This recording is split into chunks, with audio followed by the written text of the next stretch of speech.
મને મારી જાત કરતા પણ વધારે મારા ક્રિશ પર ભરોસો હતો. મને વિશ્વાસ હતો કે મારો ક્રિશ ક્યારેય પેલી કિયારાની વાતોમાં નહીં આવે. પણ ના, પેલી કિયારા મારા પર આરોપ મૂકતી ગઈ અને ક્રિશ ચૂપચાપ સાંભળતો ગયો.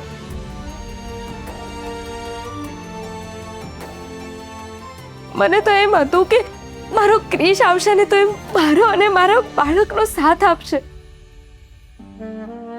પણ એ તો પેલી કિયારાની વાતોમાં આવીને ડીએનએ ટેસ્ટ કરાવવા તૈયાર થઈ ગયો.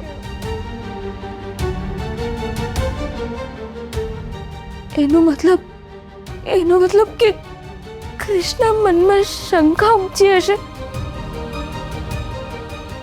કેમિસ્ટ્રી તું કે ભાવો થઈ ગયો.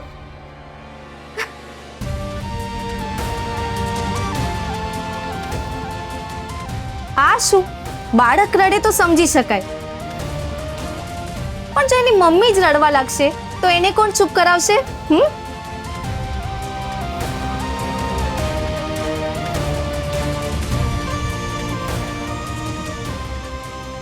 લો, તમે શાંતિથી જમી લો. પ્લીઝ મને થોડી વાર એકલા રહેવા દે. એવું તો હું બિલકુલ નહીં કરું. હા, હવે ફટાફટ જમી લો એટલે મારા બીજા કામો ઝટ પતે. મને સાચે જ ભૂખ નથી. તમને નહીં હોય પણ તમારા બેબીને તો ભૂખ લાગી હશે ને, એના માટે તો તમારે ખાવું જ પડશે. હવે તમે સીધી રીતે પોતાની મેળે નહીં ખાઓ ને તો હું જબરદસ્તી ખવડાવીશ. પછી કહેતા નહીં કે શાંભવી આવું કેમ કરે છે.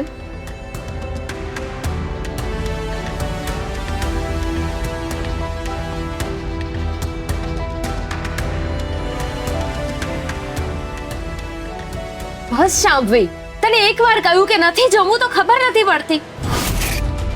પ્લીઝ તું જા, મને એકલી રહેવા દે થોડી વાર.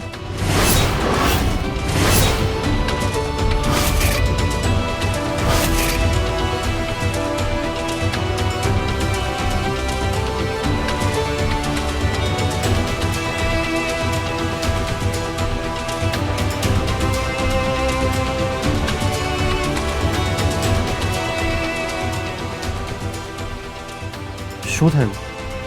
ભાઈ, હું એમના માટે જમવાનું લઈને આવી અને એમને જરાય ભૂખ નથી, છતાંય હું એમને ફોર્સ કરું તો એમનો ગુસ્સો તો આવે જ ને. અને હું શું કરું ભાઈ, હજી મારામાં એટલી સમજ શક્તિ નથી. એક કામ કરો, તમે જ એમને સમજાવો. ઠીક છે. Sorry Radha madam. Shambhavi, sorry તો મારે તને કહેવું જોઈતું હતું. તું તો મારા અને મારા બાળકના સારા માટે મને જમાડવા માંગતી હતી, પણ મેં જ તને હર્ટ કરી. પ્લીઝ મને માફ કરી દે. સાચું કહું તો એ જમવાનું લઈને તમને મનાવવા માટે આવી હતી. હવે તમે મારી વાત ધ્યાનથી સાંભળો. એક સ્ત્રી જ્યારે પ્રેગ્નન્ટ હોય છે ને ત્યારે એના દરેક બિહેવિયરની ડાયરેક્ટ અસર એના બાળક પર થતી હોય છે. તમે જેટલા વધારે ખુશ થશો એટલું જ તમારું બાળક તંદુરસ્ત થશે, અને તમે દુઃખી તો એનાથી તમારા બાળકનો જ પ્રોપર ગ્રોથ નહીં થાય. તમે ઘણીવાર સાંભળ્યું હશે કે બાળક જ્યારે જન્મે છે ત્યારે એનું વજન ઓછું હોય છે, એ માનસિક રીતે વિકસિત નથી હોતું કે પછી ખોડખાપણવાળું જન્મે છે.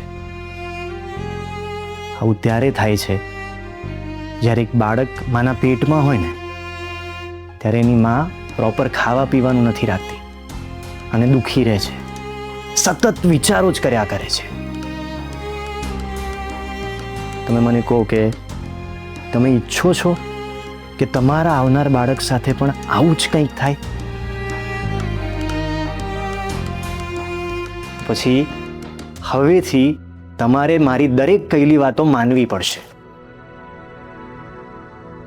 બસ તો પછી હવે બધું ભૂલી જાઓ અને શાંતિથી જમી લો.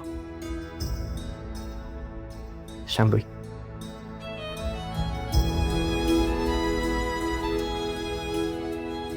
આ પાણી પી લો.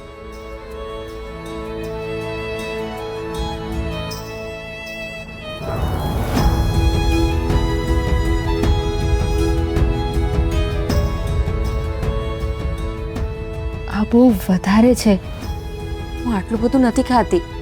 આ તમારું એકલાનું નથી, તમારા બંનેના પોષણ માટે જેટલું જરૂરી છે ને એટલું આપ્યું છે. અને હા, હવેથી મેં તમારો ડાયટ પ્લાન બનાવ્યો છે, તમારે એ જ પ્રમાણે જમવાનું છે. ઓકે? તમને કાંઈ પણ કામકાજ હોય તો મને કહેજો. અને શાંભવી, તું અહીંયા જ રહેજે અને મેડમનું ધ્યાન રાખજે.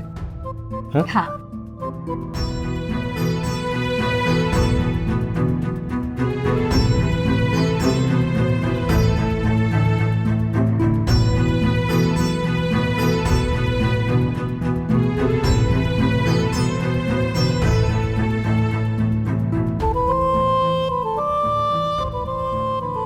ખબર નહીં આમની સાથે મારા કયા જન્મના ઋણાનું બંધ છે. જ્યારે મારા પોતિકાઓએ જ મારો સાથ છોડ્યો ત્યારે ડૉક્ટર અને શાંભવી મારા અને મારા બાળકની પડખે ઊભા છે.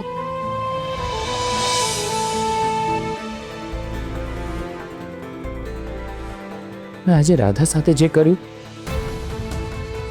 એ યોગ્ય હતું. મારે કિયારાની વાતમાં આવીને રાધાને ડીએનએ ટેસ્ટ માટે ઇન્સિસ્ટ કરવાની જરૂર નહોતી.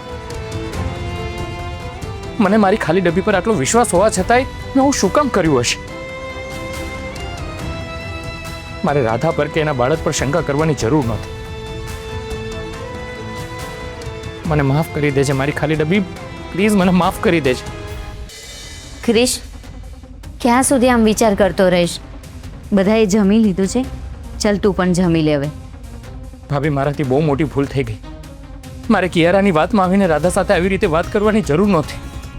મેં ફરીથી મારી ભૂલના લીધે રાધાને ગુમાવી દીધી. ભાભી ક્રિશ, તને એક વાત કહું, તું જ્યારે રાધાને મળવા ગયો ત્યારે અચાનક જ કિયારા ત્યાં કેવી રીતે પહોંચી ગઈ? રાધા ક્યાં રહી છે એ ફક્ત મને એકલીને જ ખબર હતી, તો પછી કિયારા ત્યાં કેવી રીતે પહોંચી?